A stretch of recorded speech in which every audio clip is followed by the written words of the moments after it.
নমস্কার, আমি টুম্পা। আর কয়েকদিন পর না আমাদের এই পশ্চিমবঙ্গ থেকে যে বিচার নামক শব্দটা সেটা একেবারে উবে যাবে। কেন বলি?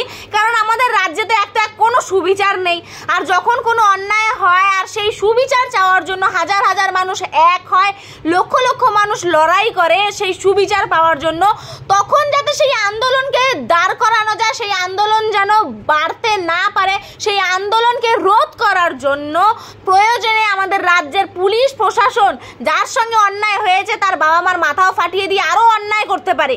তারপর আমাদের যে ভারতবর্ষের গর্ব, ভারতের অহংকার, প্রত্যেকের ভালোবাসার জাতীয় পতাকা, সেই জাতীয় পতাকাকে যদি অসম্মান করতে হয়, সেই জাতীয় পতাকায় পাড়িয়ে গিয়ে নিয়ে যদি আন্দোলন রোধ করতে হয়, তাই করে আমাদের পশ্চিমবঙ্গের পুলিশ।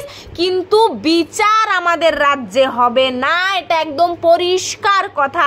কারণ ওই জাতীয় পতাকাকে সম্মান না করে পাড়িয়ে গিয়ে আন্দোলন না রুখলে যে মমতা বন্দ্যোপাধ্যায়ের সিংহাসন হারা হবে, তাই ওই আন্দোলনকে যেন তেন প্রকারে রোধ করতেই হবে। তাতে যদি যার সঙ্গে অন্যায় হয়েছে তার বাবা মার মাথা ফাটিয়ে আরও অন্যায় করতে হয়, তাই করবে পুলিশ প্রশাসন। তাতে যদি আমাদের দেশের জাতীয় পতাকাকে অসম্মান করে নিয়ে নিচে পড়ে থাকা জাতীয় পতাকাকে ওপর দিয়ে হেঁটে গিয়ে আন্দোলন রোধ করতে হয়, তাও করবে পুলিশ। কিন্তু কোনো আপোষ করবে না মমতা বন্দ্যোপাধ্যায়ের সিংহাসন রক্ষার্থে।